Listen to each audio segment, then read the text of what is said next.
Hey guys, McKay here with Rocky Mountain ATV MC. After torturing my Himalayan for 1,000 miles on an iron butt challenge, I figured it was time to do an upgrade, get a bike that was a little bit more capable for long 1,000 plus mile trips on the weekend. The V-Strom 800 DE seemed to fit the build, so I pulled the trigger, and today we're going to share with you the parts and accessories that we added to the V-Strom to make it a capable ADV machine. Now let's get out of the garage and get on the road and head out for adventure.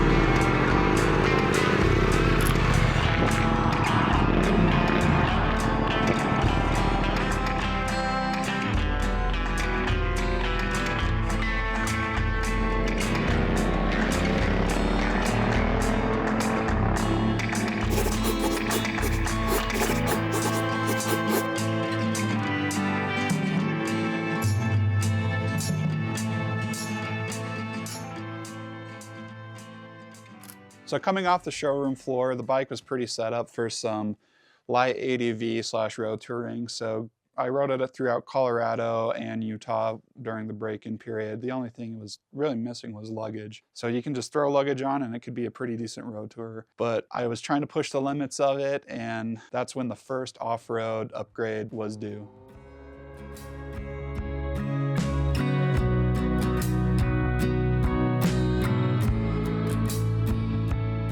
So don't ask me how the stock tires do in sand at 1 in the morning. They don't do very good. First upgrade I did was throw on the Tusk 2-track. I had the opportunity to help test and ride on this tire several thousand miles through the Nevada and just Western US, and it's been an awesome tire. It handles great on pavement, but it also does excellent in the dirt and really any other terrain that I've been on. So in the rear, we have been listening to you guys. We've seen all the comments, we've seen all the posts. It's finally here, it's coming. This is the Tusk 2-track 150 1717. I've been the test dummy on it. It's been wearing great. I have a little over 3,500 miles on it, and it's been gripping excellent in any kind of terrain. It's also been doing awesome on the highway. I can hit corners and twisties, no problem. And overall, it is an excellent tire.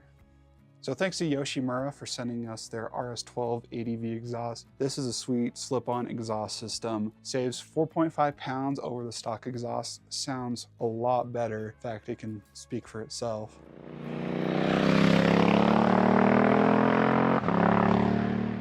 And also it looks awesome. They also include this carbon fiber heat shield guard, which replaces the stock one, custom to the V-Strom 800 DE. So after around 16,000 miles, the stock DID chain had lived a pretty dang good life, and it was time for a replacement. It's quite a long chain at 126 links. So primary drive, built on specifically for the V-Strom, has 126 links, super easy to install. It is a rivet style, so if you're looking for a master link that is the clip style, probably not for you, but I've been running this with the rivet style and it's been an awesome chain. So the stock foot pegs on the bike are pretty good once you remove the rubber. Again, for a long day standing up or sitting down, wider foot pegs are super nice to have on those long adventures. Thanks to Fastco for sending us their impact pegs for this. These are coming to production pretty soon. And what is super cool about them, not only are they wider and they improve your grip too with the cleats, they also have an elastomer in it. And what this does is keep your foot on the foot peg when you're in the chattery and the rough terrain. It kind of absorbs the impacts and the rough road and lets your feet keep on the foot peg. So if you're doing any serious off-road riding with the V-Strom, it comes with pretty much a splash protector. Throw that thing in the trash where it belongs and upgrade to a skid plate. Here we have the Tusk Quiet Glide Adventure skid plate. It's made out of 3/16 aluminum, super beefy. It mounts up super easy too. For oil changes, it's really easy to remove. There's a total of 6 bolts. Pop it off, do your oil change, throw it back on, super easy. And what's also awesome about it is it has UHMW overlay on the bottom of it. So when you're on something hard that would normally catch aluminum and start to scrape it off, this UHMW is a lot slicker than aluminum and lets you slide right over it. If you want to push your riding skills like I do off-road, then crash bars are a necessity on these adventure bikes. The plastics are pretty brittle, so if you go down without them, you're going to crack or damage your fairings. We have the Tusk crash bars on here. They mount up super easy and they're pretty dang durable. I've tested them quite a bit. And what's also cool about them is they are a pretty good mounting point for either additional luggage, lighting upgrades, just really anything you want to do with them. So when it comes to hand guards, our go-to, the Tusk D-Flex, with the weird bend of the V-Strom, you have to do some drilling, some bending to get them to fit appropriately on the bike. Barkbusters has a V-Strom 800DE specific set that bolts right up. It uses the OEM handlebars threading. It uses some adjustable risers so you can get that perfect fit just right off of the factory floor. Attack Graphics has made these tank protectors which can cover and protect the tank, the on and off of the tank bag when you're filling up gas. That can occasionally scratch up the paint on your tank. So this is just a easy to add on sticker that covers the tank and protects it from that on and off the tank bag. They've also added these super cool side grip panels which add a little bit of grip to the bike and also protect the plastics where your legs are gripping when you're sitting down. So on an ADV bike, double take mirrors are probably one of the best upgrades. They're durable, they replace the stock mirrors, which kind of suck on every bike I've been on. These are their new 2.0 ones. So what's upgraded about them? They got rid of the ram base mount, and this time it's actually a steel ball coated with rubber, so you don't crush the ball. They also have redesigned the arms, so they're more durable and they grip a little bit better, so when you're going over rough terrain they don't move or adjust out of the way. I've been testing them now. They're super durable. Get the whack and stick, it's not broken, it's not going anywhere. You just got to pull it back up, quickly adjust it, it's good to go. So there's nothing worse than getting to a stop, getting off, getting ready to relax when you hear your bike tip over. We have the Tusk kickstand pad, and what this does is expand the surface area of the kickstand and makes it so it doesn't sink in sand, mud, any kind of soft terrain that you might be stopping in. So on an ADV bike, luggage is a necessity for those long trips. We've added the Tusk pannier rack, which mounts up easily and securely. It has a crossbeam in the back, which adds support in case of tip overs. For the luggage system itself, we went ahead with the Tusk Olympus panniers. These are 35 liters each with a roll top dry bag inside of them, so everything stays nice and dry. Up front, there's water bottle holders for your water and for those hot days while riding. And then in the back, there's also another bottle holder for whether it be water, fuel. What I like to do is actually stuff snacks and maybe a spare tube in there. On the other side, I use it as a trash bag. So for the top rack, we have the Tusk top rack. While it does come with a top rack, there's not a lot of tie down points on it. What the Tusk one does, it adds a lot of tie down points. It installs with 4 bolts, super easy, and it's definitely worth an install. So for my top bag, I have the Tusk 10 liter. This is my everyday carry kit. I have tools, I have a first aid kit, as well as some other trailside repair necessities on it. Depending on how long I'm going to be gone or where I'm going, I either upsize to the Tusk medium duffel or the large duffel, just depending on how long I'm going to be gone on the trip.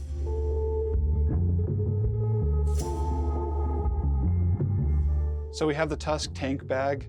It's the large size. What's nice about tank bags, it keeps those easy, constant reach items, quick and easy for you while you're riding. What I normally carry is a spare battery bank that charges up the bike. I also carry a Tusk lens polish and cleaner.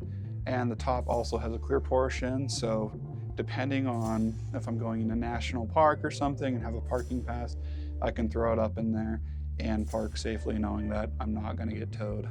Thanks for Garmin for hooking me up with the XT2. I've been running the Garmin Zumo XT for quite a while. This is a pretty good upgrade. You get a 1/2 inch bigger screen that's brighter. The mount is more secure. So mounting it up, you aren't getting that loose electrical connection. They fixed that on it.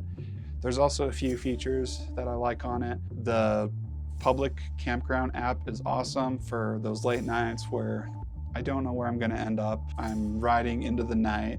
I can pull that app open and find a campground pretty easily and just navigate to the campground, spend the night. Traffic is also a nice update when I'm going through the city. I can get traffic updates, and maybe I need to change a course through a city. I can do that sort of on the fly with the XT2.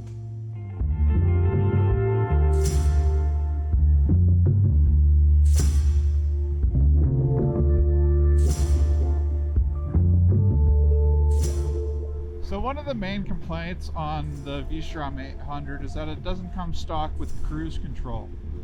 One of the add-ons that we have added is the Viridian Cruise Control. Thanks to Viridian for sending this out. It's a simple plug-and-play cruise control that adds cruise control at the push of a button, and then you're good to go. Look at that. 52, no hands.